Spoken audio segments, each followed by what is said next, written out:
Buenos días, alumnos, ¿me escuchan? Profesor, buenos A ver, hay problema de la conectividad, el internet se corta, el fluido está, la señal está muy débil. A ver, bien, ¿me están escuchando? ¿Me escuchan?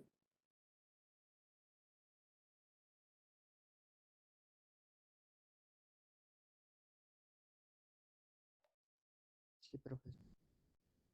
A ver, prueben su micrófono.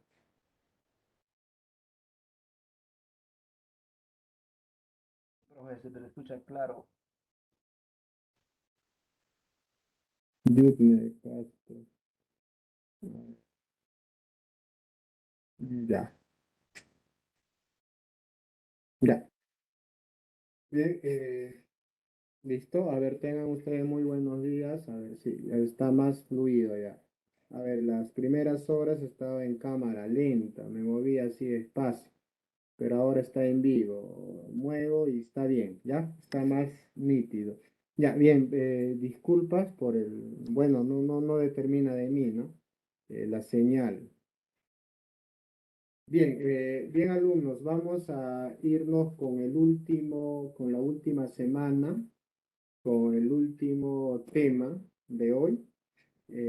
Vamos a hablar sobre filosofía en el Perú. Vamos a continuar. Agua, por favor. Vamos a culminar hoy día. Listo.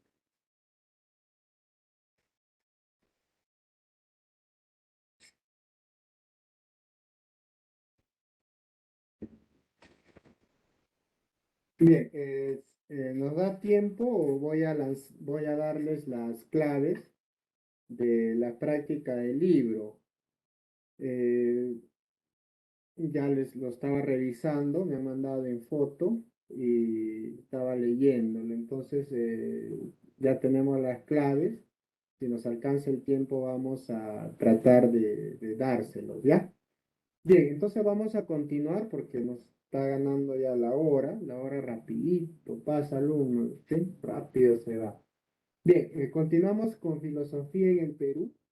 Ahora vamos a entrar en la República. Hicimos, le decía, la línea del tiempo según Fernando Santisteban, Perú antiguo, Perú colonial y Perú republicano.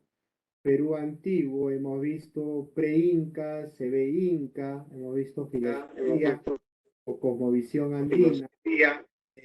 Perú colonial está dentro de cuando los españoles están aquí en el Perú, ya somos colonia.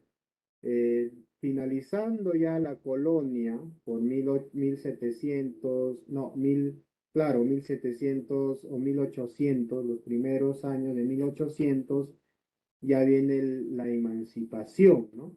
Hicimos filosofía de la emancipación, hicimos la ilustración.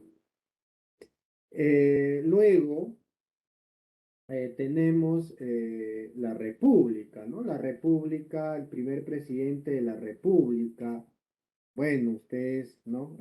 Ya saben, no sé, Rivaguero o Lamar, una discusión allí, pero me parece que más se toma en cuenta Lamar, ¿no? José Lamar.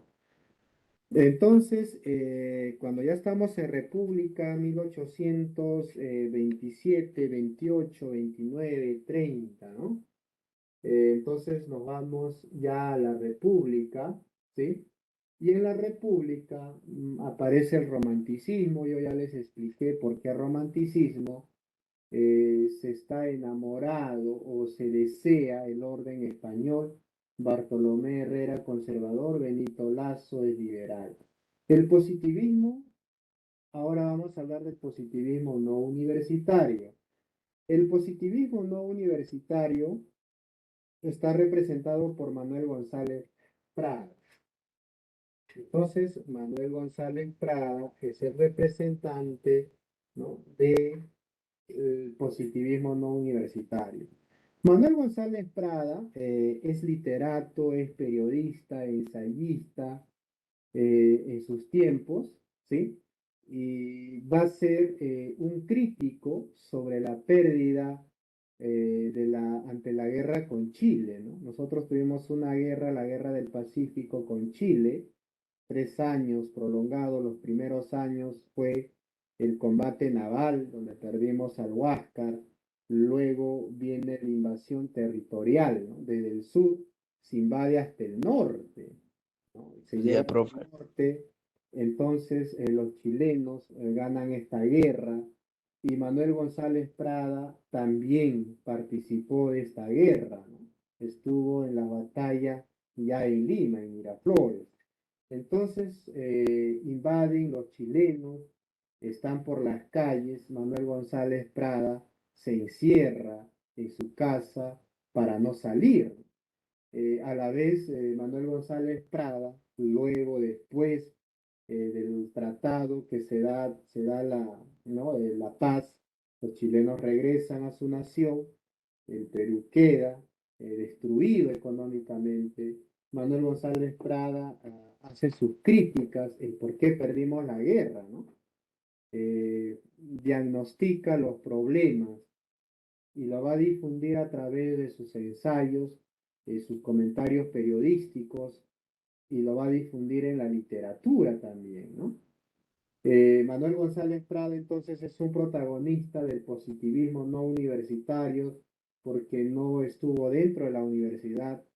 Más bien Manuel González Prada decía que la universidad huele a colonia. La universidad todavía dentro de los claustros predomina el pensamiento escolástico, ¿no? Lo que venía de la Edad Media. Entonces, Manuel González Prada es un hombre que para más en la soledad, alumnos.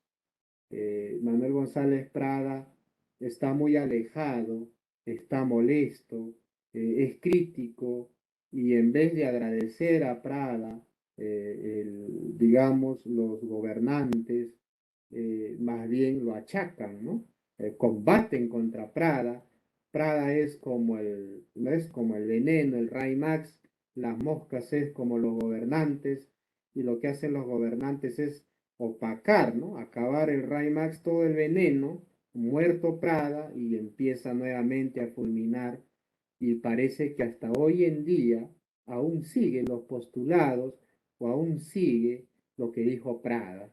Prada nos ha dejado frases en sus obras que hasta hoy en día está vigente, ¿no? Más vigente aún todavía en estos tiempos en plena democracia, ¿no?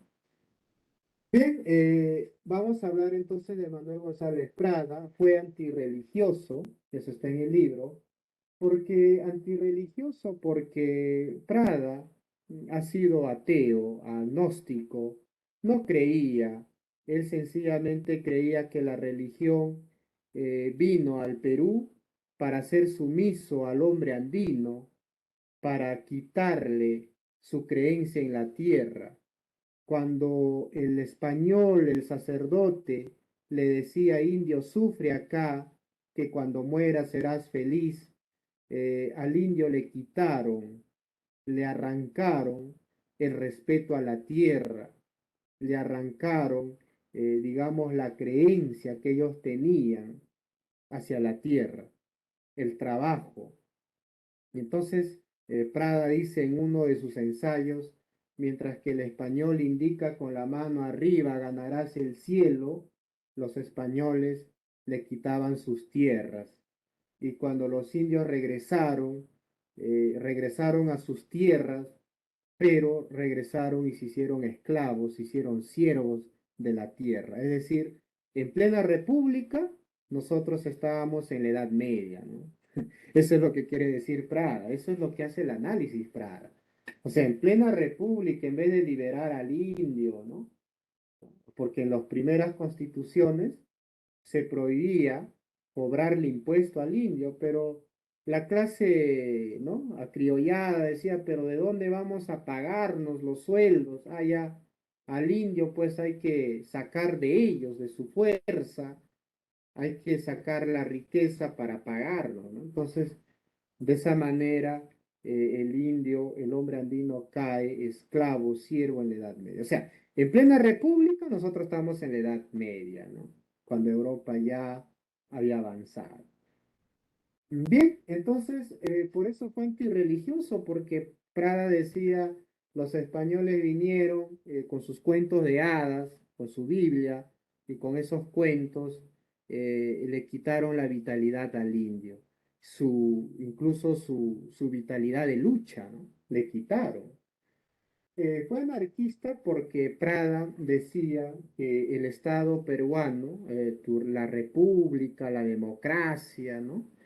Es un instrumento de opresión, oprime al indio, le da religión para contentarlo al indio. Bueno, son cuentos de hadas, dice González Prada, lo han embriagado de cuentos al hombre andino y le han hecho olvidar el amor que le tenía a su tierra, ¿no? El amor que le tenía a sus dioses. Entonces, Prada dice anarquista, porque Prada dice el hombre andino, cuando recupere su conciencia, su dignidad, el hombre andino va a luchar, ¿eh? Va a luchar y va a destruir el poder español. O sea, Prada en sus tiempos quería tumbarse ya al Estado, ¿no? Sí, eso es algo peculiar, alumnos. Profe, ¿qué estás hablando? Sí, Prada quería derrumbarse al Estado peruano, porque Prada consideraba el Estado peruano como cómplice, utilizaba la religión, ¿no? Nuestra constitución es católica para oprimir al indio, ¿no? Y cuando el indio quería levantarse en armas, le decía, oye, un momento, indio, ama a tu prójimo como a ti mismo. Ah, ya. No matar, dice el mandamiento, no matar, ¿no? Pero en la invasión sí se podía matar, ¿no? Bueno, Prada dice, ese es como engañar a un niño, ¿no? ¿Cómo vas a decir no matar cuando has matado, ¿no? Miles de indios? Y ahora vas a ver, o sea, el cristiano cuando le conviene saca su Biblia, ¿no? Entonces, bueno, de forma sarcástica no me estoy burlando, pero si usted se da cuenta, es algo lógico, ¿no? Que piense Prada, o sea, cuando le conviene. Entonces, Prada dice, bueno, esos son juegos, eso no van. Entonces, anarquista, derrumbarme al Estado. El indio debe de derrumbar el Estado opresor, ¿no? El Estado criollo, el Estado de la aristocracia, de la oligarquía terrateniente, de los hacendados, porque las leyes están a favor del hacendado, de la clase comercial, de la estirpe criolla, y el indio excluido. Entonces, Prada dice anarquía, derrumbarse al Estado peruano para que venga un Estado sin gobierno, sin explotación, así como antes era, ¿no? El hombre andino, cómo trabajaba.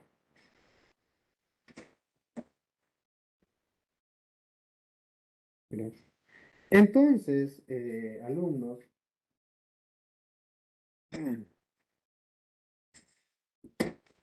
Prada es anarquista, antirreligioso y antiespañol. Prada es hincha del hombre andino, le dedica poemas en su obra Baladas Peruanas.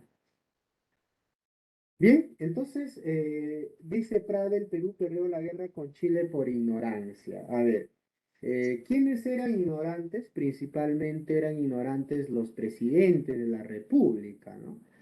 En plena República gobiernan militares, ¿no?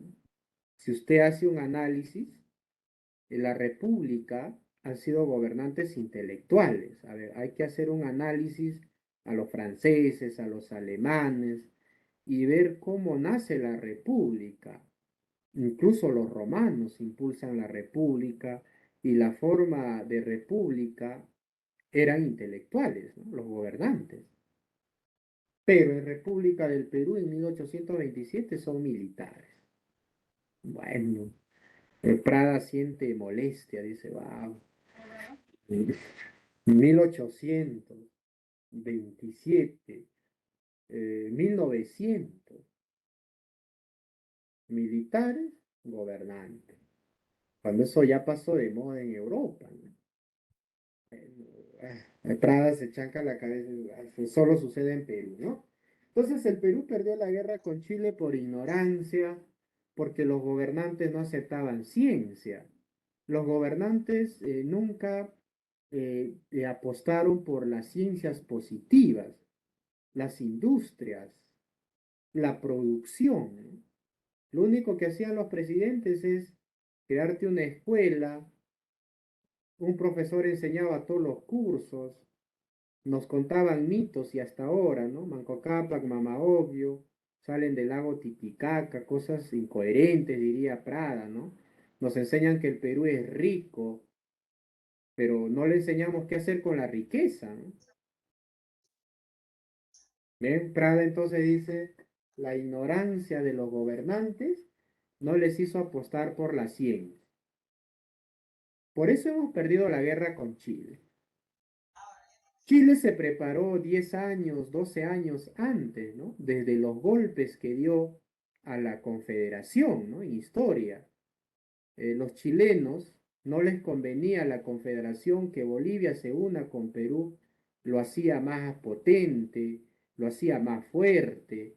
Y Chile, que es una tripa nada más, como usted ve en América del Sur, entonces los chilenos temían y por eso a los revoltosos de los peruanos que se fueron a asilar a Chile, les dieron armas, los capacitaron para destruir la Confederación y de pasito dijeron, cuando estos gobiernen, va a haber más debilidad, ¿no?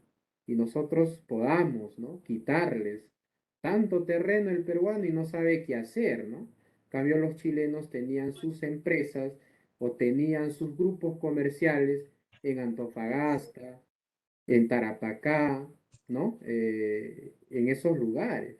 Entonces, los chilenos miraban con mucha envidia de que el Perú tenía grande territorio y que no sabía qué hacer con la riqueza, mientras que los chilenos querían un poquito de riqueza, ¿no? Entonces, eso no se dieron cuenta los gobernantes, dice Prada, ¿no? Entonces el chileno se preparó mejor, los chilenos apostaron por la ciencia, tuvieron mejores armamentos, mejor ideología. El chileno moría por Chile, el peruano moría por caudillos, ¿no?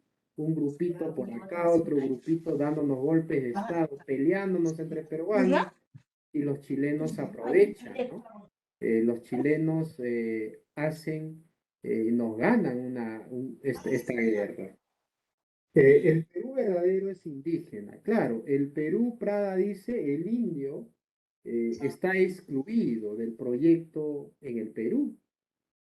Entonces, alumnos, Prada, cuando luchó en la guerra, veía cómo el hombre andino tenía patriotismo, ¿no? Mi Perú agarraba su bandera, agarraba su armamento anticuado que daba el ejército y no sabía ni por dónde poner los cartuchos. Prada menciona en Horas de Lucha que ponían por la boqueta, ¿no? Y no pensaba que se descargaba de esta manera, ¿no? Le inclinabas, ponían los cartuchos, ellos ponían por este lado. Entonces Prada se rasca la cabeza y dice, wow, la guerra nos ha agarrado desprevenido, no hemos preparado un ejército, pero el indio tiene patriotismo, el indio muere, se muere incluso riéndose, ¿no? De la muerte, ¿no? En cambio, en los grupos limeños a espaldas hacen anexos, cuidan sus territorios, pagan, ¿no? Para que no derrumbe o no se apropie, no lo venda los territorios de estos grupos de la oligarquía feudal, ¿no? De los aristócratas. Entonces, alumnos, el Perú verdadero, dice Prada, es indígena. Hay que incluirlo. Por eso Prada creó un partido, fundó un partido, me parece en Arequipa, pero sus mayores dirigentes fueron arequipeños, y en este partido Unión Nacional quiso incluir al indio, Y Prada decía, nos falta conciencia nacional, nos falta agregar al hombre andino en nuestros proyectos, porque el hombre andino tiene muchos valores que no tiene la clase criolla, ¿no? Entonces, esos valores rescata Prada. Entonces, está a favor, es hincha de la clase andina. Bien, entonces Prada es radical y cuando Prada escribía sus artículos, perdón, sus ensayos, comentarios periodísticos, Prada le daba duro, ¿no? ¿no? A la política. ¿Y sabes qué hacían los gobernantes? Incluso compraban el periódico para quemarlo, ¿no? No quería que salga ni que se leyera, ¿no? Entonces, no había esa libertad. Y Prada era el único que luchaba frente a ella. Entonces, Prada es revanchista, dice, hay que apostar por la ciencia, hay que recuperar Arica, Tarapacá, ¿no? Hay que recuperar nuestras tierras. Hemos perdido porque los presidentes no apostaron por la ciencia, ¿no? Es ahora que debemos de apostar por la ciencia, industrializar y quitarles nuevamente nuestros territorios. Y eso lo que trató de hacer posible fue Juan Velasco Alvarado, pues alumnos, Juan Velasco Alvarado trataba ¿no? de recuperar, ¿no? Arica Tarapacá haciéndole caso a Prada, ¿no? Velasco Alvarado ha conocido los escritos de Prada.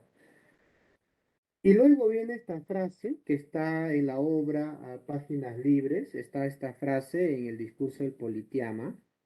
Dice los viejos a la tumba y los jóvenes a la obra.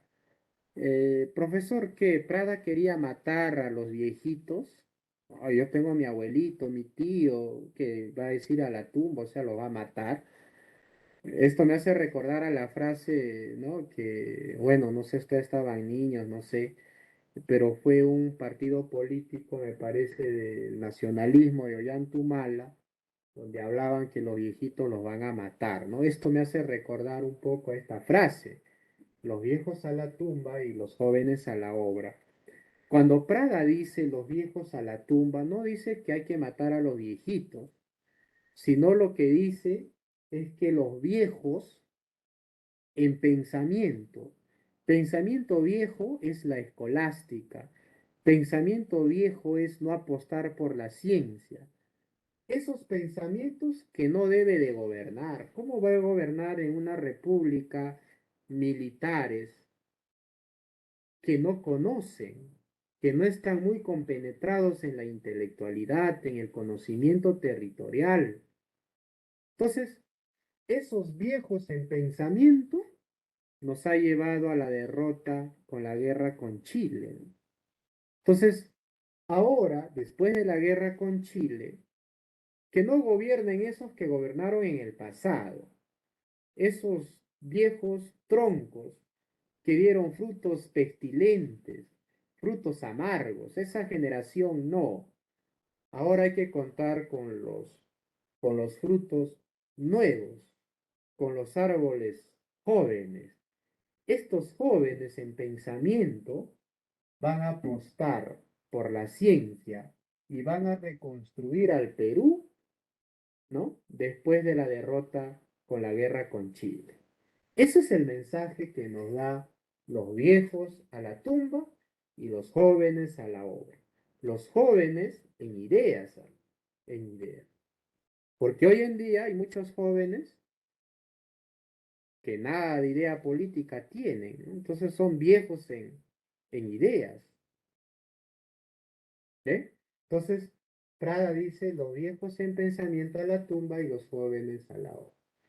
En su obra Páginas Libres está esta frase en el discurso del Politeama. Ahí lo hizo lectura un niño por primera vez este discurso. La otra obra es Horas de Lucha. En Horas de Lucha habla sobre la guerra con Chile. Bien, ahora pasamos al positivismo universitario. Acá hay dos, Javier Prado y Manuel Vicente Villarán. Javier Prado es positivista universitario. No hay que confundirnos, Prada es no universitario. Dice Javier Prado es el pensamiento positivo se funda en la razón y en la experiencia. Es decir, para el positivista, esta cámara es producto de la razón y de la experiencia. ¿Por qué razón? La razón es que nos ayuda. Yo transmito mis clases a través de esta cámara. Hay una razón de su existencia, del hecho.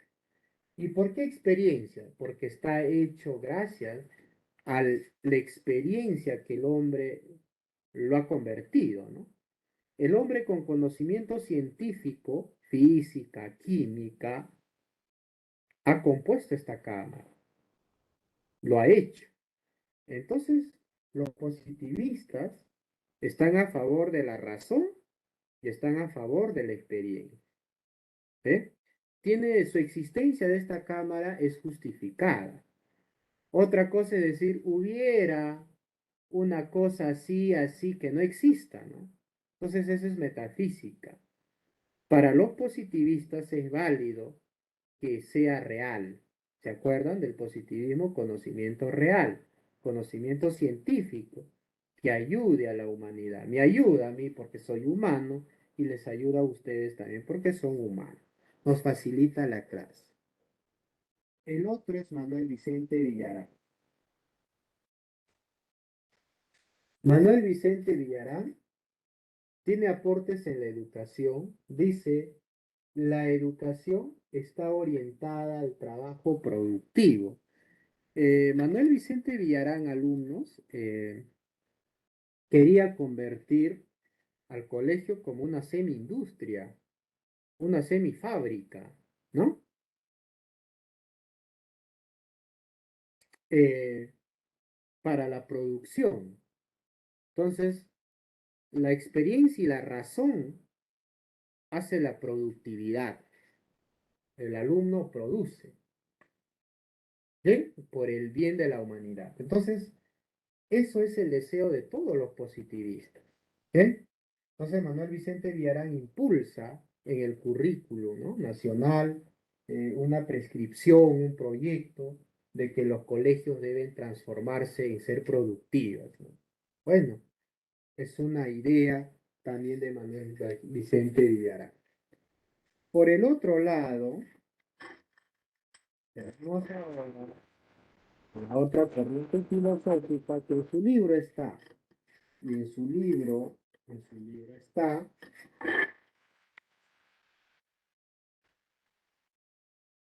dice lo siguiente: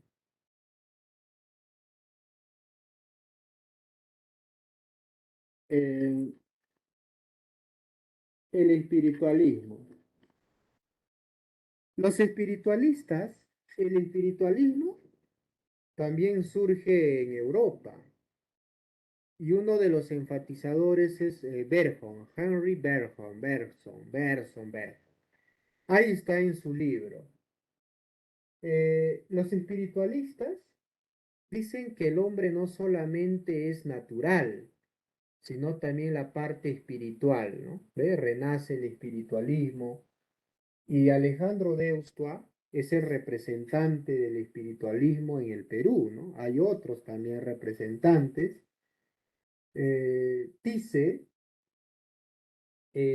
Alejandro Deustua se opone al conocimiento científico, porque Deustua dice, Prada habla que la reconstrucción del Perú después de la guerra con Chile es a base de ciencia. Y Alejandro Deusto dice sería lo contrario también, ¿no? Es la parte espiritual. ¿Dónde queda la parte espiritual, los valores, la libertad de pensar, la metafísica, la religión, ¿no? La creatividad. Entonces Alejandro Deusto Escarza es representante del espiritualismo, fue profesor en San Marcos, viajó a otro país a estudiar también filosofía y dictó en San Marcos sobre estética, filosofía de la estética, ¿no? Era un curso muy novedoso que él dominaba mucho este tema. Él es huancaíno y él dice, él hace una crítica a la antropología andina. Dextua dice, el hombre andino no es tanto creativo, no es de imaginar. El hombre andino es más práctico, hace cosas más manuales, ¿no? Labra la tierra, le gusta más hechos, comportamientos reales al trabajo, pero no está hecho como para hacer matemáticas, como hacer metafísica, y por eso es que el hombre, el indio, creía en sol, creía en cerro, lo que veía, ¿no? En cambio, el español es más metafísico. O sea, el español, su religión, por ejemplo, tú a Jehová no lo ves, pero tú creas. Y cuando yo te digo, pero si no lo ves, ¿cómo crees que existe? Entonces tú dices, si yo creo un balde, una cámara, eso quiere decir que alguien creó este mundo, ¿no? Eso es mi lógica, dices, ¿no? Entonces, Deustoa dice,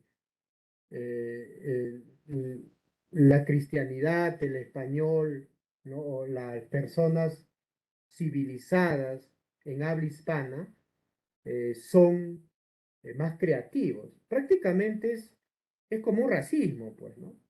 Es como decir mestizos, ¿no? Y criollos, ¿no? Mestizos y criollos son los que piensan, ¿no? Y los de la sierra son más prácticos. Eso es lo que quiere decir en síntesis, ¿no?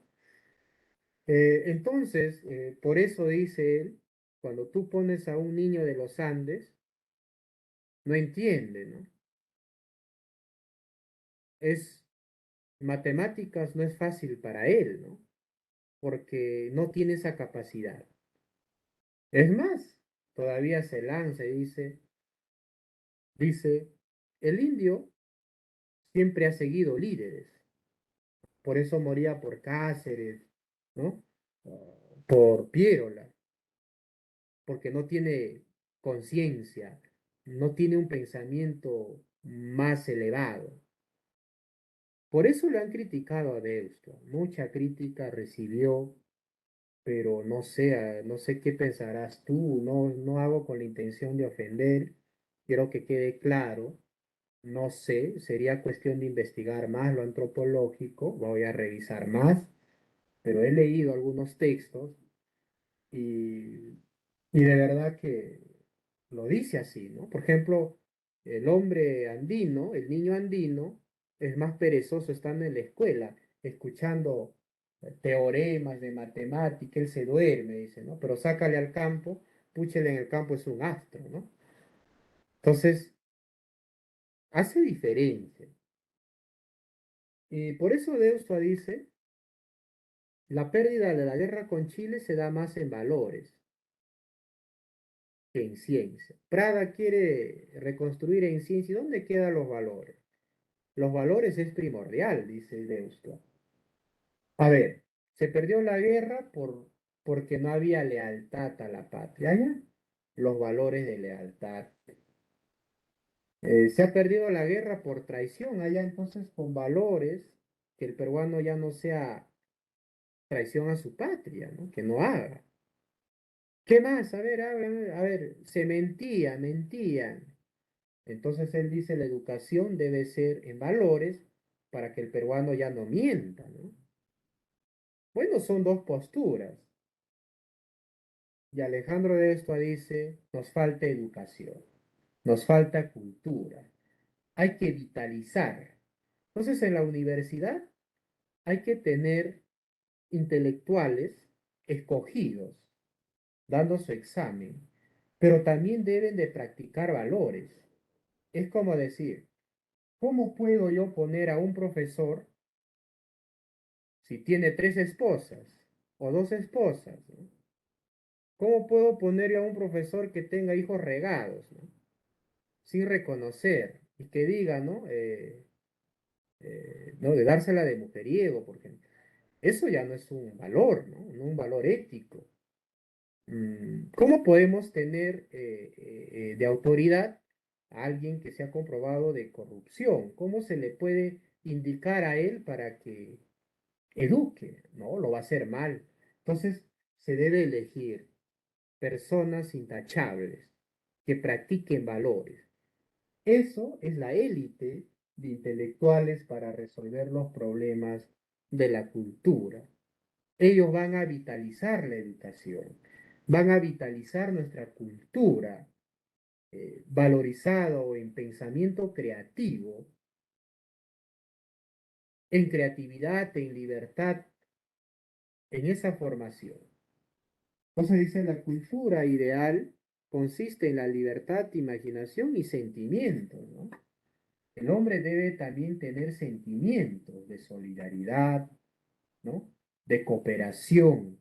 Entonces, alumnos son dos posturas. Algunos defienden a Deusto, otros lo atacan a Deusto, ¿no? Pero qué mejor es leer sus obras uno mismo y verlo, ¿no? Y leer algunos críticos para poder tener mejor concepto sobre Deusto. Bien, alumnos, lo dejo a ustedes. Yo no puedo decir si está bien, está mal.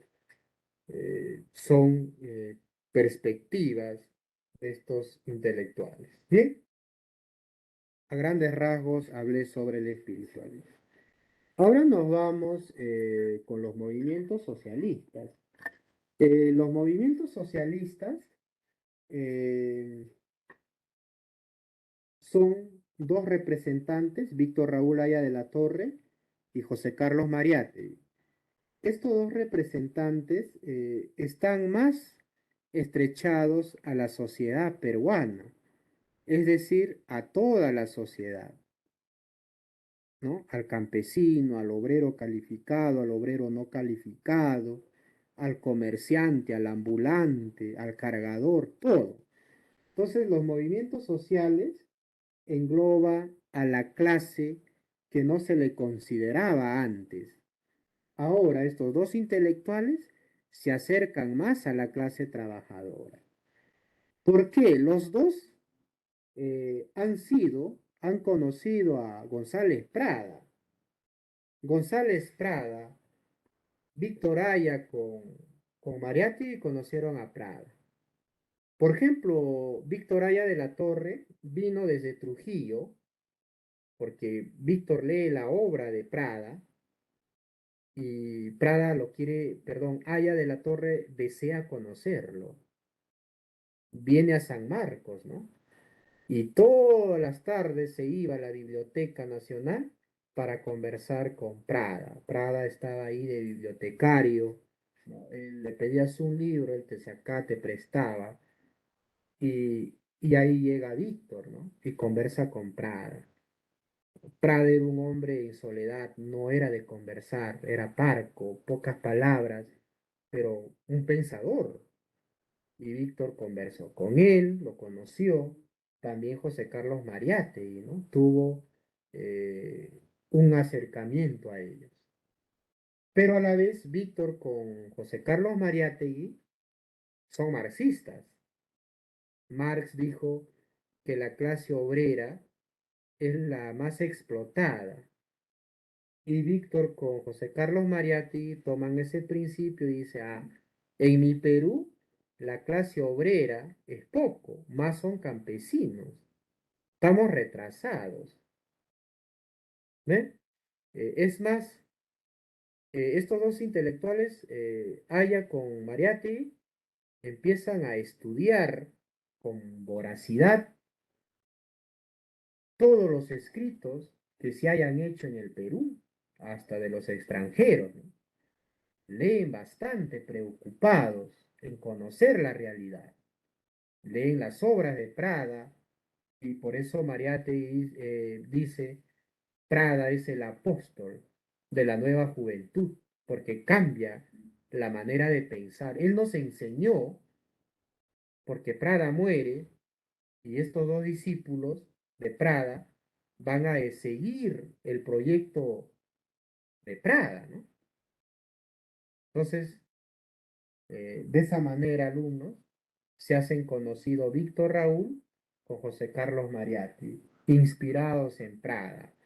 Prada fue crítico acérrimo, ¿no?, del contexto social, político, religioso, y sus discípulos van a hacer lo mismo, pero van a engrandar sus obras, porque Prada tiene unas cuantas obras, sí tiene obras, entre poesía, todo, poesía, ensayos, críticas. Estos dos también van a producir obras, ¿no? Es interesante cómo el maestro contagia al alumno, ¿no? Si el maestro fue crítico, escribía, estos dos también se inspiran y muchos jóvenes ven a Prada como un maestro, ven a Prada como un personaje que se preocupó por la clase indigente, por los pobres del Perú. Y Mariatti con Víctor continúan su labor. Bien, ahora sí llegamos entonces a Víctor Aya de la...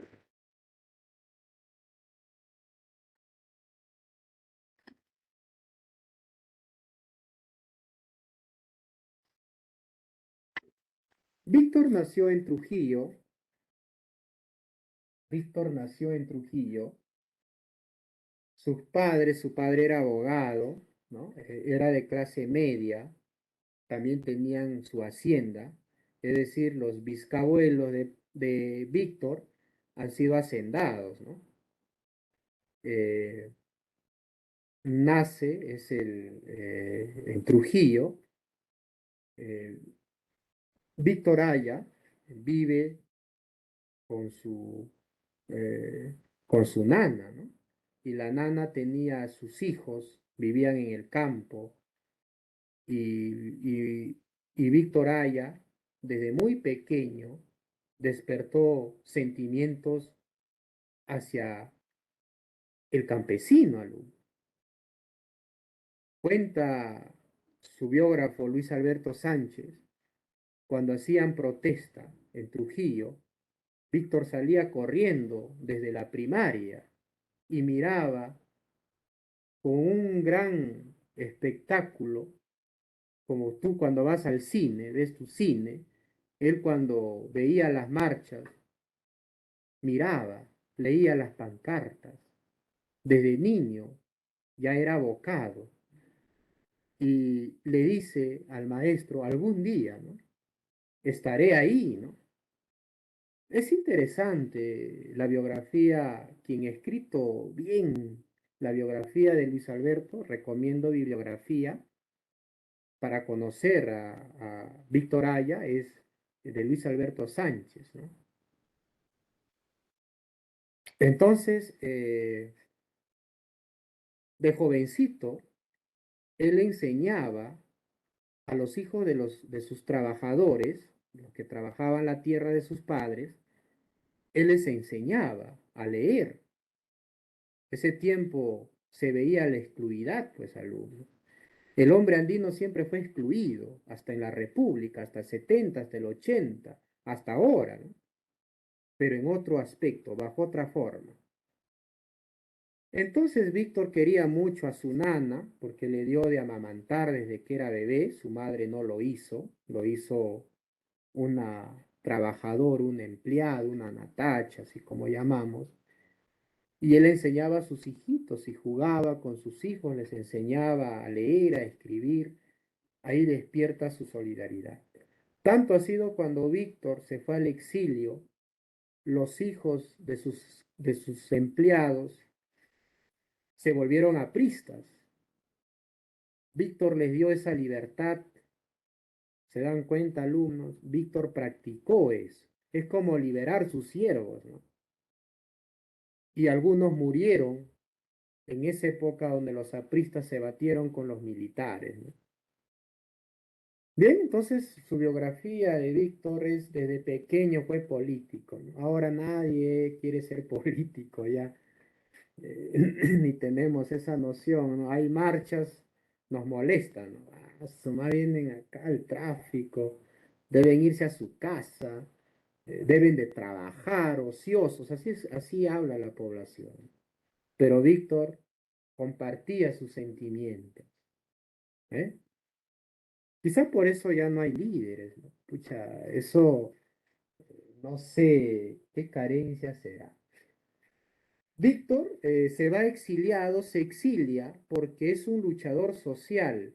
En San Marcos hace sus protestas, hacen los congresos universitarios, se va al Cusco, ¿no? Representando a la Confederación de Estudiantes Universitarios, lucha por los derechos de los estudiantes y le invitan los estudiantes de otros departamentos. Víctor es muy elocuente, conocedor de historia, de la política, antropología europea, un hombre culto, leído, ¿no?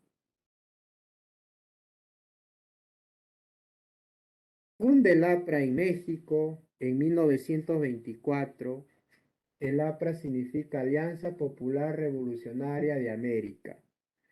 El APRA nace como una alianza o representando a todo Latinoamérica,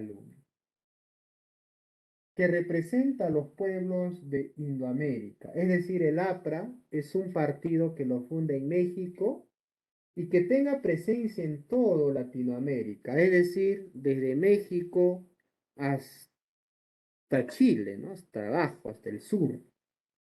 Entonces, que represente a los pueblos de habla indo, o sea, hombres autóctonos.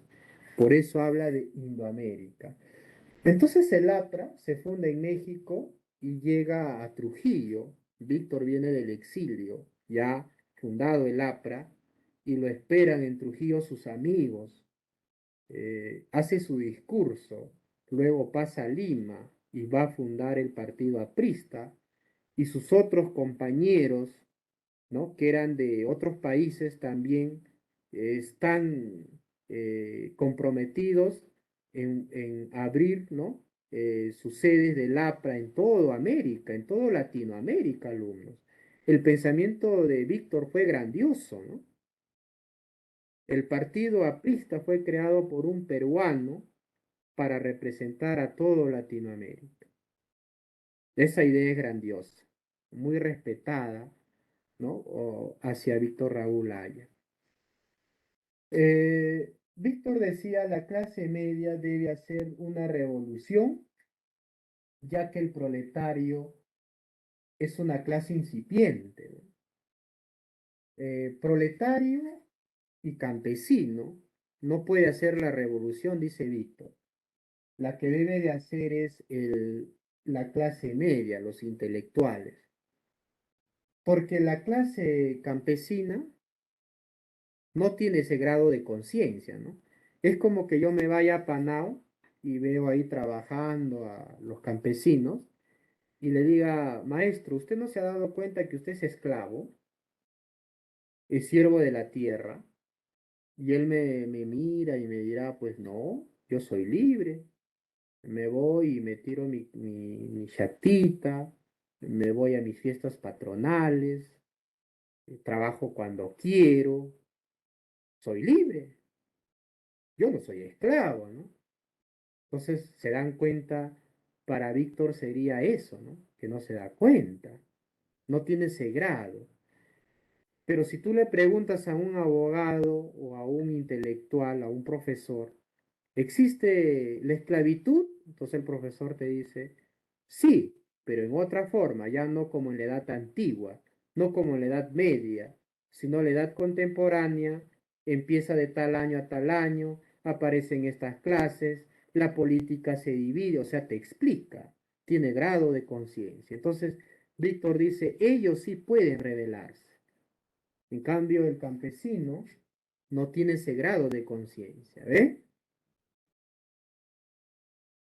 Bien, entonces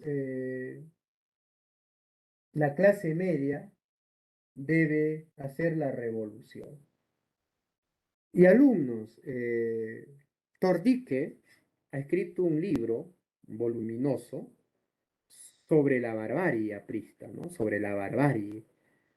Y también debe de estar en el texto de Basadre, en la Historia de la República, hay cosas que no encuentro en esos libros. No es tan completa para mí la obra de Basadre. Mejor lo encuentro con otros autores, ¿no? Por ejemplo, Torrique explica la barbarie que se cometió, ¿no? Los apristas en Trujillo se levantaron en armas, ¿no? En armas. Y los militares, usted sabe que Odría, ¿sí? Odría fue asesinado por un aprista, ¿no? Eh, los gobiernos militares se agarraban con los apristas, ¿no? Y en Trujillo, los militares entraron con tanques, con aviones, cuerpo militar, y los apristas respondieron con armas. Eso en la historia no se conoce mucho. Entonces entran, se agarran en las calles a tiroteo, a balazos, ¿no? Y capturan a los apristas, otros muertos en la calle, y los llevan a un campo de fusilamiento. Los apristas ahí enmarrocados cantan su himno. El APRA tiene su himno, Alú, y mueren. Se llama el año heroico, lo recuerdan, de los héroes. Mueren alzando el puño, mueren alzando el pañuelo, ¿no? Eh, cantan sus cánticos, sus letras, y son abatidos a fusilazos, ¿no? Mueren. Se les consideraban terroristas en sus tiempos a los apristas, y Aya está buscado, ¿no? Aya por eso vive exiliado, y esos alumnos, los apristas, van presos, ¿no? Asesinados y presos. Se dio una guerra interna con los apristas en Trujillo, ¿no? Entonces, alumnos, Víctor escapa de su casa, ¿no? Escapa, llegan a su casa, al frente de su puerta están los militares, ¿no? Pero Víctor logra escapar. Persecución política, alumnos, a los apristas. Eran revolucionarios, se batieron en guerra, ¿no? Pero luego baja la, la revolución, ya no se hacen más pacíficos cuando vienen los presidentes. Por eso hay un gobierno que en historia lo hacen ustedes, el gobierno de la convivencia, ¿no? Parece que es con Ugarteche, donde los apristas dicen, te doy el voto para que ganes, negocian y liberas a apristas, ¿no? ¿Cómo lo ves eso tú? Mariátegui lo ve como traición. Mariátegui dice, ya no tiene nada revolución, ¿no? Negocian. Te doy votos, tú me das esto. Te apoyo, tú me das esto. Condición. Y ya no serían revolucionarios, ¿no? Serían, digamos, pactadores. Por eso Mariátegui y otros intelectuales, Espelucín, entre otros, ven eso como una traición y ya no se hacen revolucionarios. Por eso de ahí sale el Tupac Amaru, eh, eh, el movimiento Tupac Amaru, ¿no? El MRTA sale del APRA, el MIR sale del APRA, porque ellos decían, ya el APRA ya negoció, ya no hay nada ahí que hacer, ¿no? Ya cayó bajo el capitalismo, ya comerció, ya no tiene nada, se salen, ¿no? Entonces, alumnos, eso sufrió el partido aprista, se hace negociador, el gobierno de la convivencia, pero quedan sus teorías. Como historia queda el APRA así, ¿no? Cómo nos explican los intelectuales. Y dice el capitalismo es un mal necesario, ya que trae progreso. Bueno, para los apristas que ven el capitalismo trae miseria, explotación, pero no importa, es necesario para que en el Perú se crea un capital nacional propio de nosotros. Pero eso no se dio, ¿no? No se dio, no se dio. Eso fue lo que Víctor planteó. Luego dice, ni con Washington ni con Moscú, sino con el APRA. Washington, Estados Unidos, Moscú, la Unión Soviética y Latinoamérica, Sudamérica con el APRA, ¿no? Es interesante esto. Lenin, Marx, crea el Partido Comunista y los Estados Unidos imperialistas, en cambio en Latinoamérica el APRA tiene su propio programa, su propio desarrollo. Entonces, Europa, ¿no? Norteamérica, capitalista, imperialista, Europa, Asia, comunista, y América Latina, aprista. Listo. Eso es lo que dice Víctor Raúl Haya de la Torre. Ahora tratamos con José Carlos Mariátegui. José Carlos Mariátegui nació en Moquegua, ¿sí? En Moquegua. A ver, José Carlos Mariátegui, eh,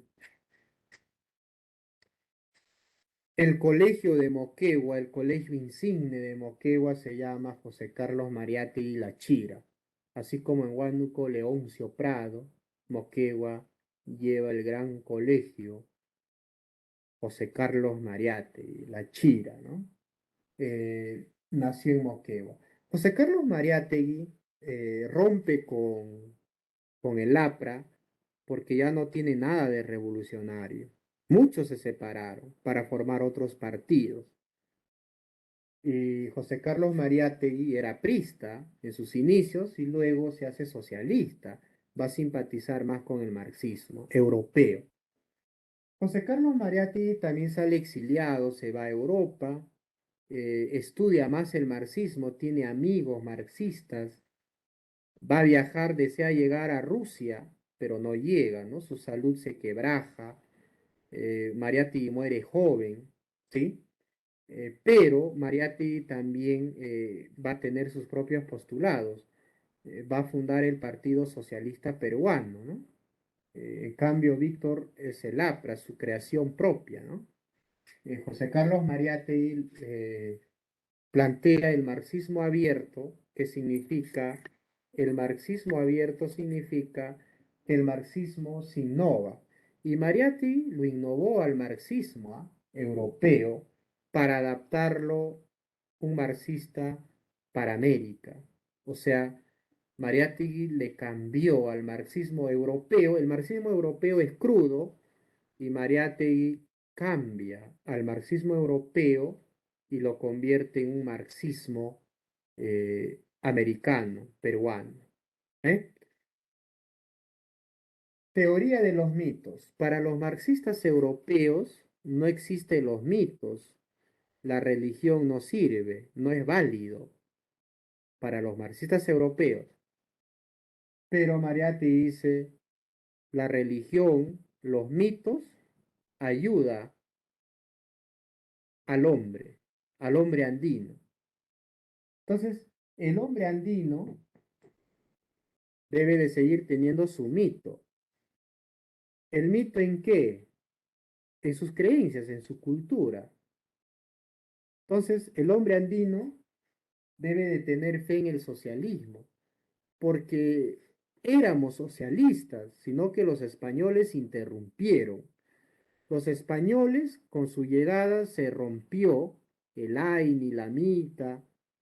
Ahora, dice Mariátegui, ha llegado la hora de hacer que ese socialismo regrese, porque ese socialismo no excluye, sino incluye a todos. En cambio, los españoles lo que hicieron fue excluir.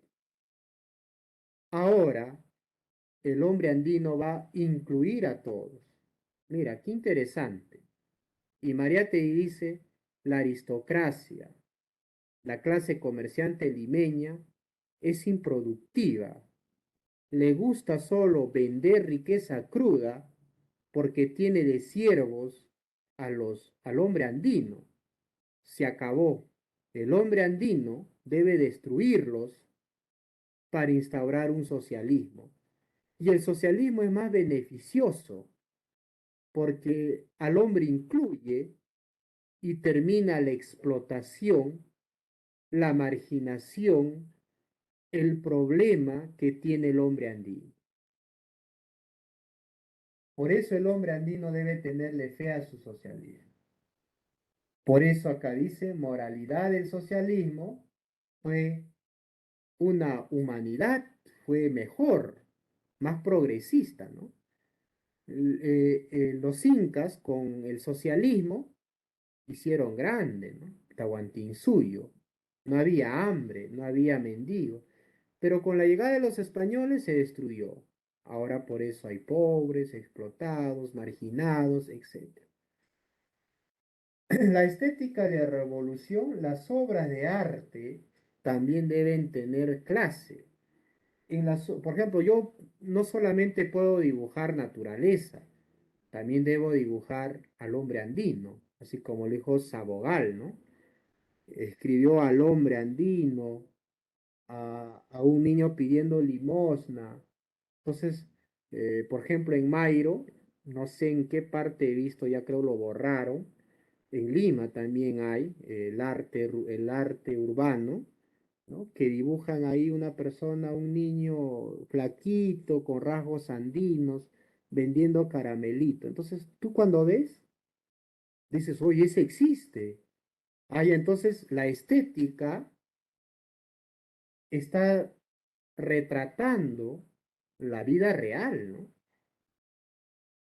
En San Marcos, en la Facultad de Letras, hay una obra artística donde hay jóvenes que están protestando con sus banderas y al frente está el ejército con sus armas, ¿no? Y en sus carteles dice vive el pueblo, ¿no? Esa obra de arte nos hace ver de cómo los universitarios, ¿no? Fueron luchadores sociales y se enfrentaron contra las fuerzas tiránicas militares, ¿no? En la historia del Perú. Ese es arte, esa es estética. Bueno, no sé hasta qué tiempo estará esa obra, pero yo lo he visto desde el año 2000, cuando ingresé, 2008, 2009, cuando visité, entré, ¿no? Esos lugares, he visto esas imágenes y hasta ahora sigue, pero no sé de qué tiempo. Pero eso es una estética donde se ve protesta. Entonces la obra de arte debe plasmar la realidad.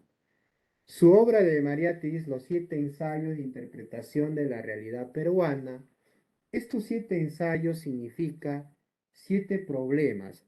O sea, Mariátegui diagnosticó que en el Perú hay siete problemas.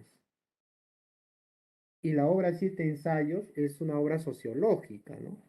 Porque toca tema de educación, universidad, geografía, geopolítica, hasta literatura. El último ensayo es si hubo literatura o no hubo literatura en el Perú, ¿no? Eso tienen que estudiarlo, bueno, van a estudiar los que están postulando a literatura, ¿no? Ahí Mariátegui deslinda si hubo literatura peruana y cuándo empezó. Eh, los siete ensayos son problemas del Perú, los problemas económicos, problema de tierra, la religión, ¿no? La literatura americana, europea y peruana, ¿no? Es interesante sus siete ensayos. Luego viene el grupo de los 40, César Guardia Mayorga. Es corto esto, César Guardia Mayorga es marxista universitario, lo contrario de José Carlos Mariátegui. César Guardia Mayorga es marxista y dice la filosofía correcta es el materialismo dialéctico, ¿no? El materialismo dialéctico es la filosofía que explica el desarrollo de la naturaleza. El hombre es producto de la materia también, ¿no? El otro es Francisco Miro Quesada Cantuarias, que concibe a la solidaridad como un valor histórico y concreto. Francisco Miro Quesada dice que no necesitamos de violencia, de revolución. La revolución debemos hacer a través de la solidaridad. El hombre es racional. El hombre puede practicar la solidaridad sin necesidad de matar, sin necesidad de mutilar, sin necesidad de hacer guerras, sino solamente la práctica del valor de la solidaridad es un valor histórico que donde hay solidaridad, hay conciencia, razón, se progresa, es una sociedad que avanza, ¿no? Entonces, Miro Quesada desea. Por último, tenemos, para terminar, tenemos a la generación del 60, me parece, en tu libro, es Augusto Salazar Bondi. Bien, Augusto Salazar Bondi. Había un colegio en Huánuco que ya desapareció, Augusto Salazar Bondi, así se llamaba, ¿no? Pero ya desapareció ese colegio, ahora es el Von Neumann, creo, en Amarilis. Bueno, pero parece que hay un instituto, no es tecnológico, creo que es productivo, acá por la calle, ayer, antes de ayer estuve viendo, unos, a ver, un 2 de mayo creo es, ¿no? 2 de mayo con Huánuco, algo por allí. Bien, grupo del 60, Augusto Salazar Bondi. Augusto Salazar Bondi nos dice que la filosofía en Latinoamérica no es creación propia, es decir, no hubo filosofía. Eh, la filosofía latinoamericana es imitativa. Por ejemplo, al Perú trajeron filosofía los españoles. Los incas no tuvieron filosofía. No solo los incas, en toda América, en toda Latinoamérica, no hubo filosofía. Ausencia de originalidad. Además, en América se ha sufrido una frustración intelectual. No hay investigaciones que nos datan que sí hubo filosofía prehispánica. Pero déjenme decir, alumnos, que actualmente, yo expliqué un poquito la clase pasada, ya se habla que hubo filosofía en el Perú, ¿ah? Y en América. Leopoldo Sea, el propio Miro Quesada, tiene un libro donde hace un proyecto de que ya va a gestarse filosofía en Latinoamérica. Leopoldo Sea también habla. El último vigente, el que habla es Dussel, ¿no? Dussel es un filósofo argentino, vivito, que él también postula que sí, ya hay filosofía en Latinoamérica. Antes no se hablaba mucho, no se dudaba.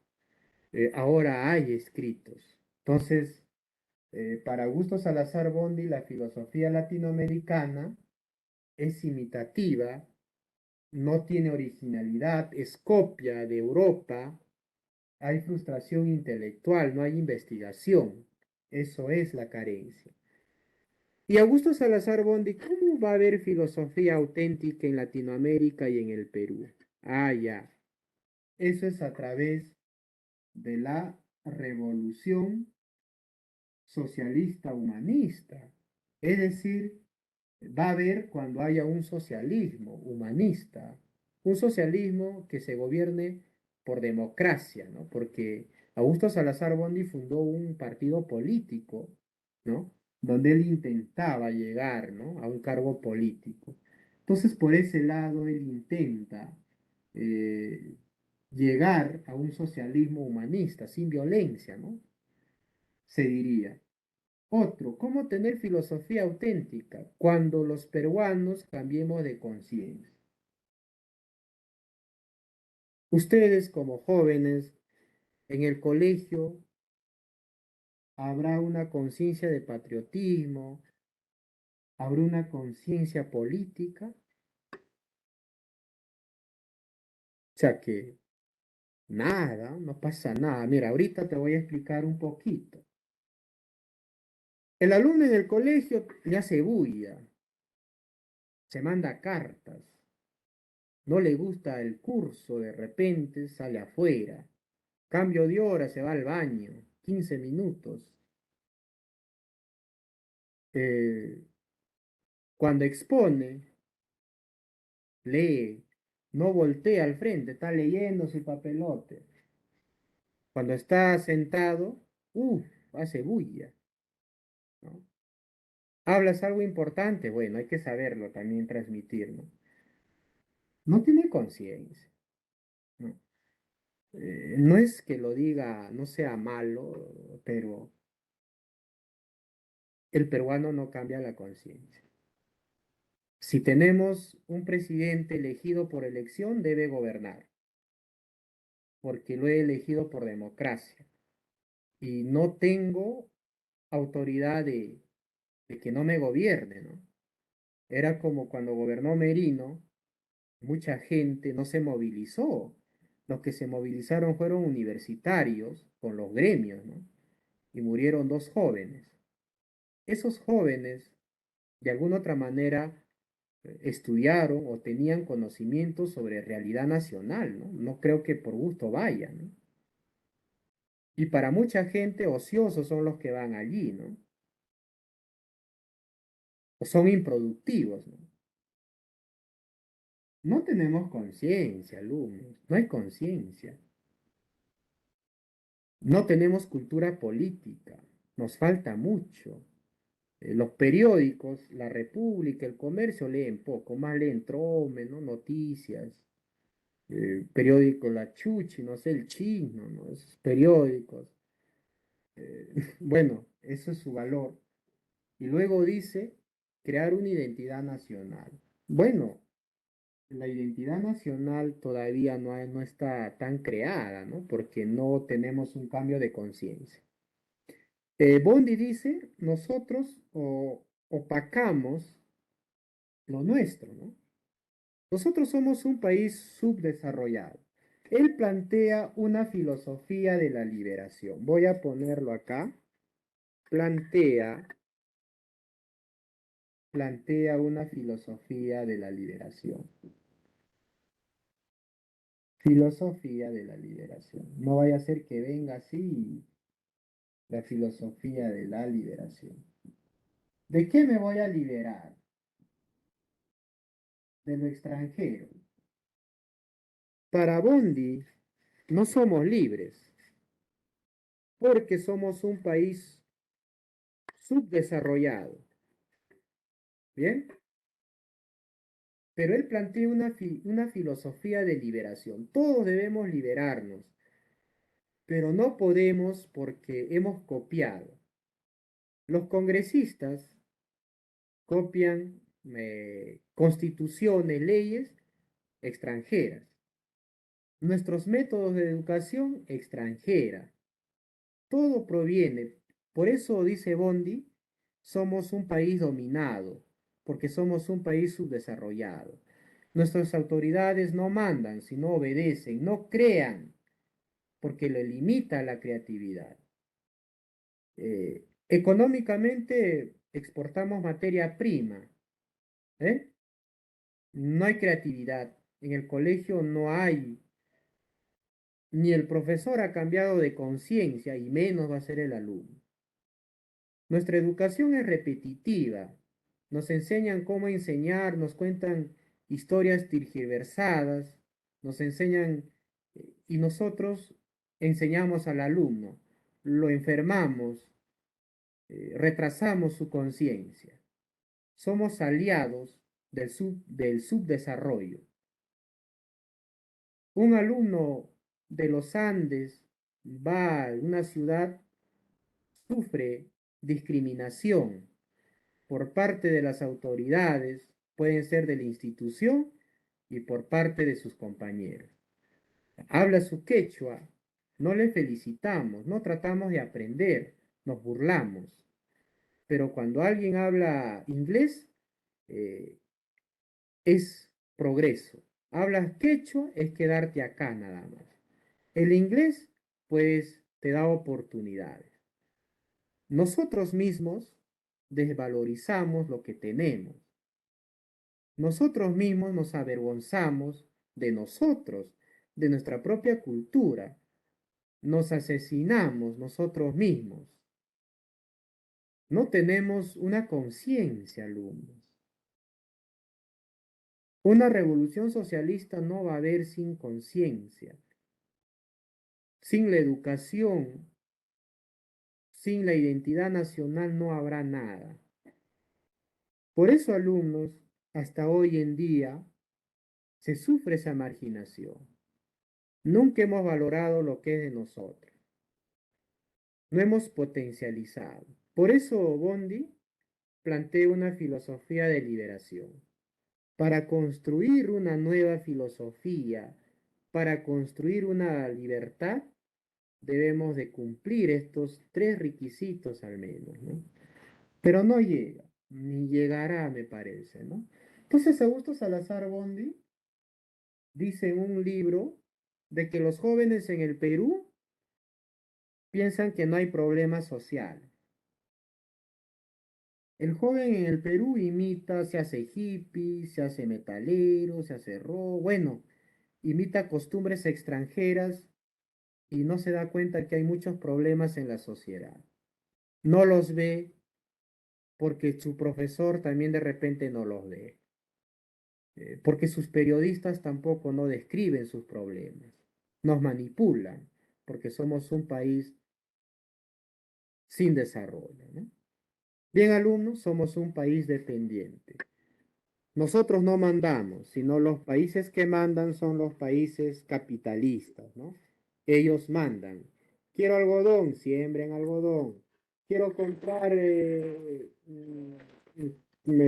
páprica, quiero espárragos, siembras espárragos.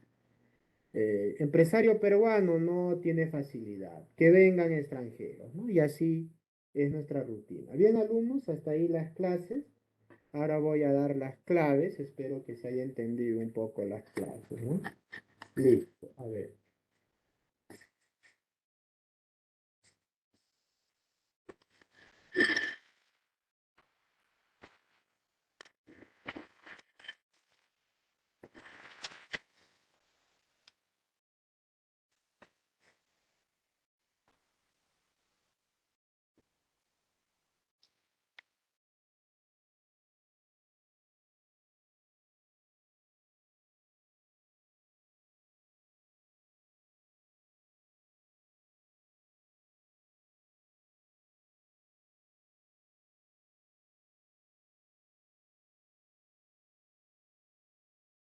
Profesor, entonces para Bondi no existió la filosofía en el Perú, ¿cierto? Claro.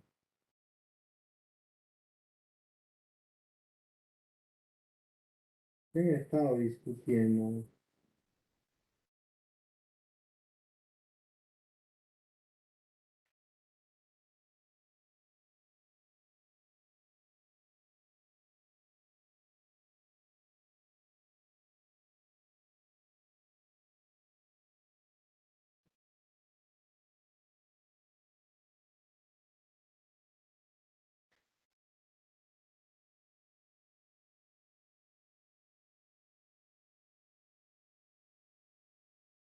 Ya, a ver, ¿quién ha estado discutiendo?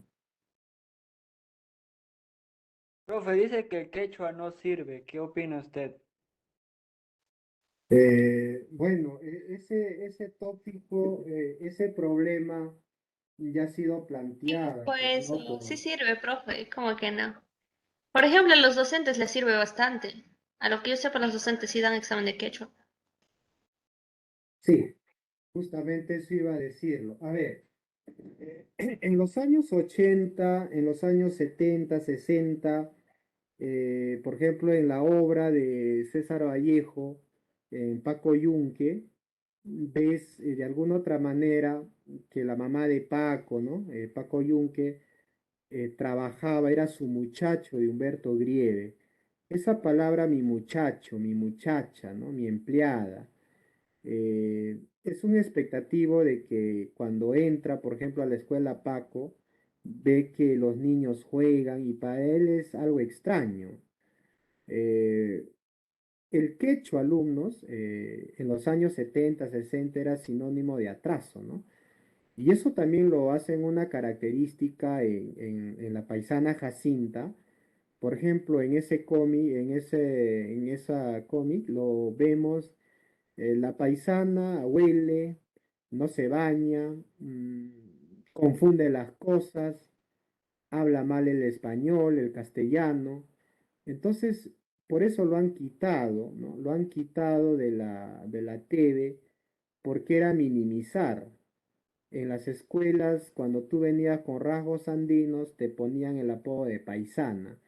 Y ser serrano, ¿no? Ser serrano o chuco, como llaman en Huánuco, era sinónimo de eso, de ser sucio, de no hablar el castellano bien.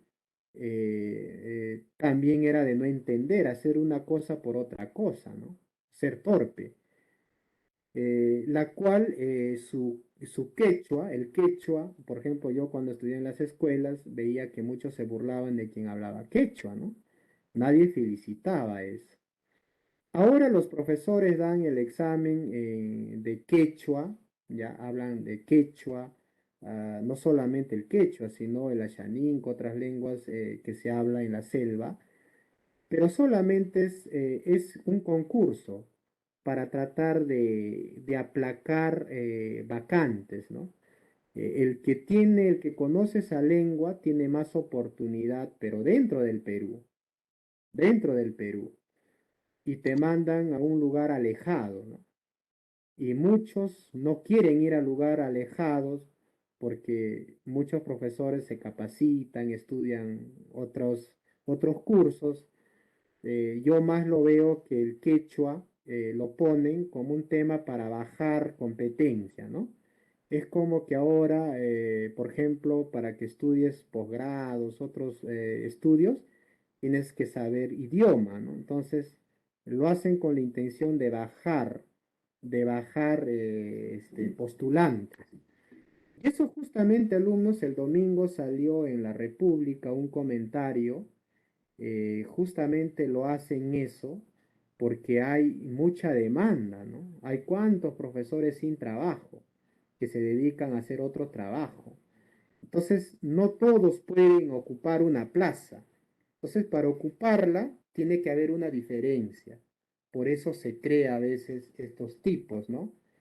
De concursos. Eh, y esa ventaja también le dan oportunidad también al que vive en la sierra, ¿no? Si en la sierra yo tengo amigos que estudiaban en la Valdizán, que hablaban bien el quechua y que ahora trabajan en las zonas donde piden, ¿no? Que se hable el quechua. Eso lo hacen con ¿no? Por la demanda. Igual alumnos, las universidades privadas tienen tantas y van a aparecer, me parece, porque se quieren tumbar a la SUNEDU, porque quiere que aparezcan nuevamente las universidades privadas. Las universidades privadas son estafa porque no te daban calidad, no estaban certificadas, sales con tu cartón y no te dan un empleo. Entonces, nosotros vivimos en la informalidad, alumnos. No hay una formalidad política, ¿no?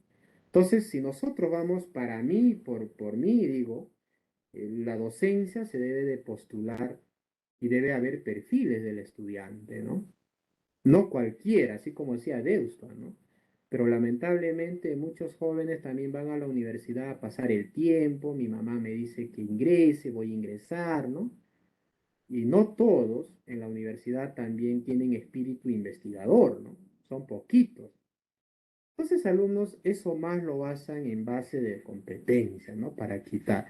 Ahora, por ejemplo, el doctorado prima más que una maestría, el licenciado, ya está, yo estoy con secundaria completa, ¿no? Entonces, cada tiempo se innova, pero nosotros nos innovamos informalmente, no como otros países.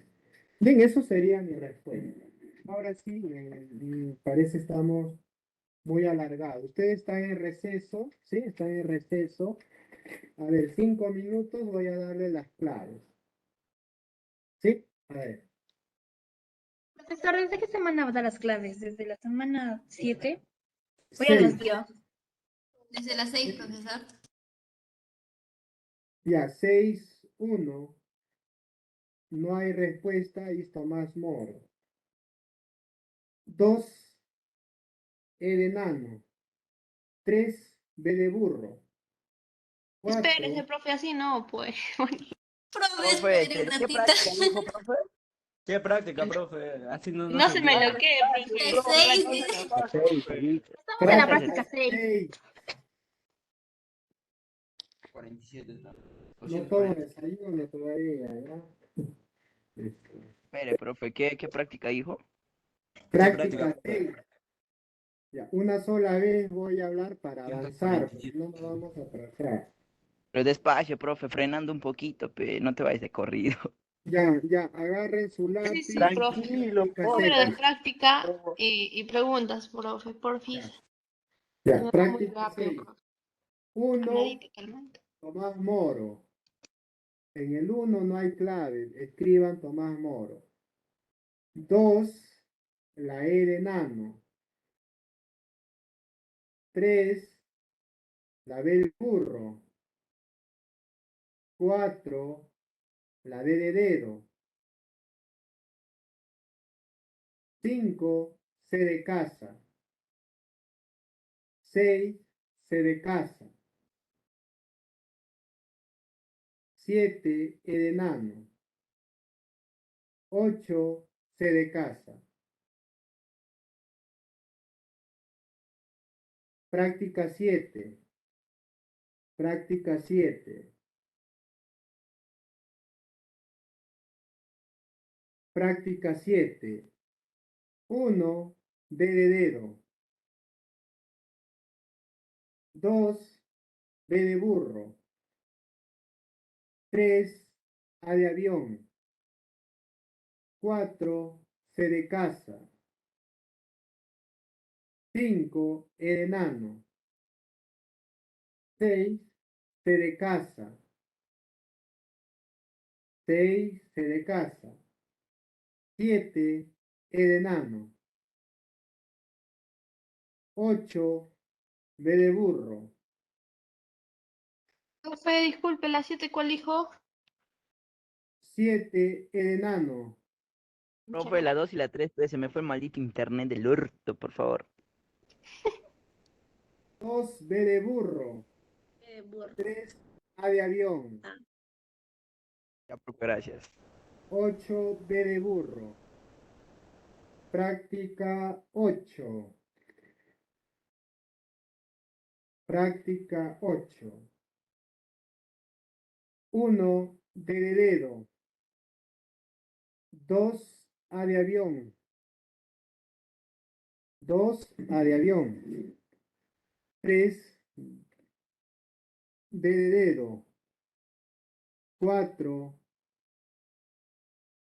no hay clave en la 4. Escriban, creador del positivismo es Comte, Augusto Comte. 5, E de nano. 6, B de burro. 7, E de nano. 8, C de casa. 9, C de casa. 10, E de nano. 11, D de dedo. Profe, las 11, 6 y la 7, por favor. Disculpe. 6, B de burro. 7, E de nano. 11, D de dedo.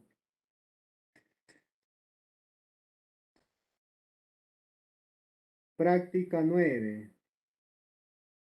Práctica 9. Práctica 9. 1, E de nano. 2, A de avión. 3, E de nano. 4, D de dedo. 5, D de dedo. 6, B de burro. 7, A de avión. 8, A de avión.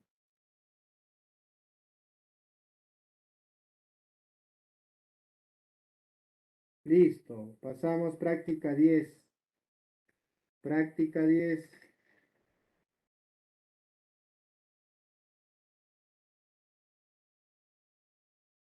El pragmatismo no va a venir en el examen, ¿no?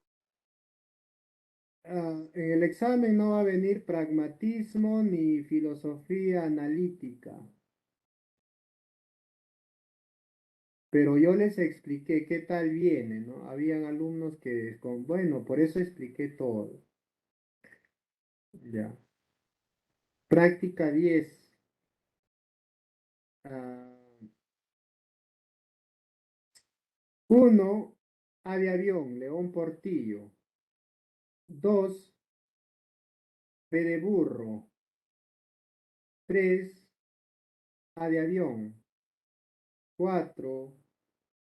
C de casa. 5. B de burro. 5. B de burro. 6. A de avión. 7. D de dedo. 8. 8. B de burro. 9. A de avión. 10. D de dedo. Repito. 9. A de avión. 10. D de dedo. 11. D de dedo.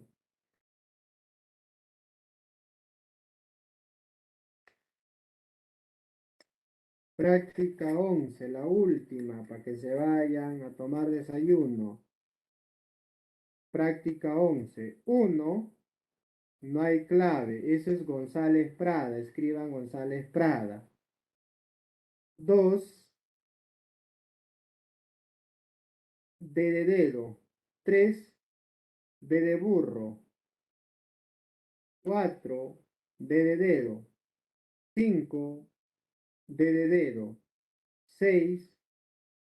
A de avión.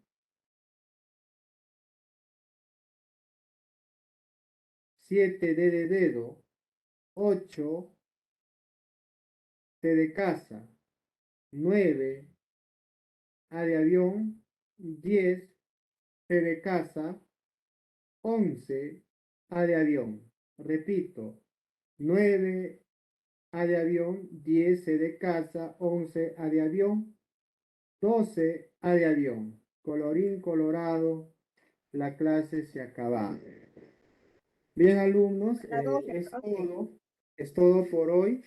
Esperemos. Profesor, en la práctica 10, justo en el número 8. Profesor, falta la pregunta 12. La Profesor, práctica yo 10, marqué la número práctica 8. 10. A ver, práctica ¿Qué 10. tal? A ver, práctica 10 del. A ver, práctica 10 o 11. Yo marqué todo en la 10 y era la 11. ¿A qué número de la 10? La 8, profesor. La práctica 10, la 8 es B de burro. ¿Por qué, profesor? ¿No podría ser la A? Por toma de las casas. ¿Por qué la del cristianismo? A ver, ¿qué dice la pregunta?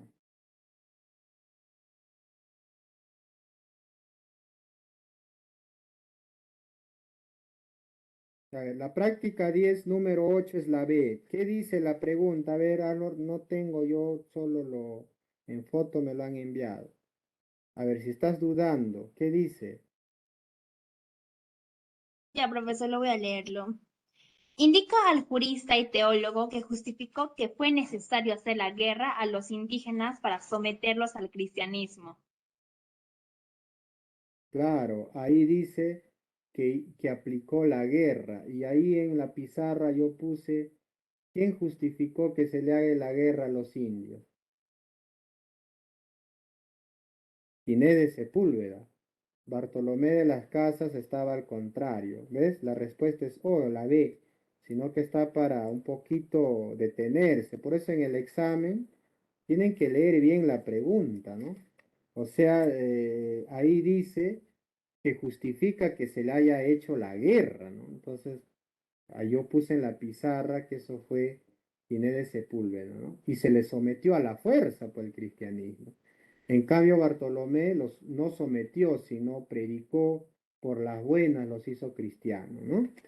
Ya, la práctica 11 rapidito. ¿Cuál es su duda? Práctica 11. Profe, ¿Qué hasta la número? 1 de la 1 hasta la 4 me falta a mí de la 11. Ya, uno es González Prada, pero no está ahí en la respuesta. Bueno, a veces cuando hacen el pegado del libro, entonces a veces se le escapa los ítems. A ver, uno es González Prada. Si no está, ponlo. Dos, la D de dedo. Tres, B de burro. Cuatro, D de dedo. Listo. Profesor, buen día. Disculpe antes de terminar. ¿El segundo examen viene desde el capítulo 6? Claro, desde el 6 hasta peruano. Ah, ya, profesor, gracias. Hasta Bond. Ya listo, jóvenes. Les deseo éxitos, no suerte. Ya usted sabe qué es suerte. Éxitos y bueno, esperemos que se dé próximo ciclo presencial, ¿no? Para desplayarme más, ¿no? Porque esto es poquito. Entonces yo Ay, no, siento no, restricción. profe. Vas a probar a propósito. Listo, pero no sabemos, ¿no? Porque otros están diciendo que vamos a seguir virtual, la cuarta ola. Bueno, vamos a esperar tranquilos a ver qué nos dice. Esperemos que no Bien, sea alumnos. virtual, profe, porque no Sí, están bien profe. organizados. Sí, siempre hay dificultad, se va la línea, se baja, ¿no? No es como estar presencial. Presencial se ve todito, ¿no? Entonces, esperemos, hay que esperar éxitos y no se olviden de José Carlos Mariátegui, Víctor Aya de la Torre, ¿no? Hay muchos temas, me parece que he explicado de una forma muy secuencial, hay mucho por hablar, pero ustedes como están en un pre se le da una base, ¿no? Cuando ingrese a la universidad, espero, entre comillas, que investiguen más, ¿no? Y lleguen, ¿no? A investigar. Bien, alumnos, nos vemos. Hasta la próxima. Bueno, profe, chao, cuídese. Cuídese, profesor. De igual Tome manera. agüita, profe. Próxima, profe.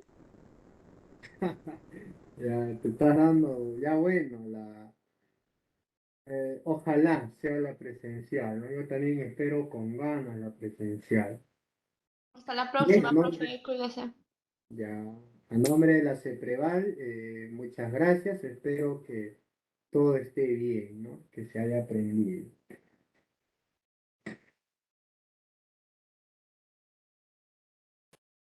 Profesor. Ya, nos vemos.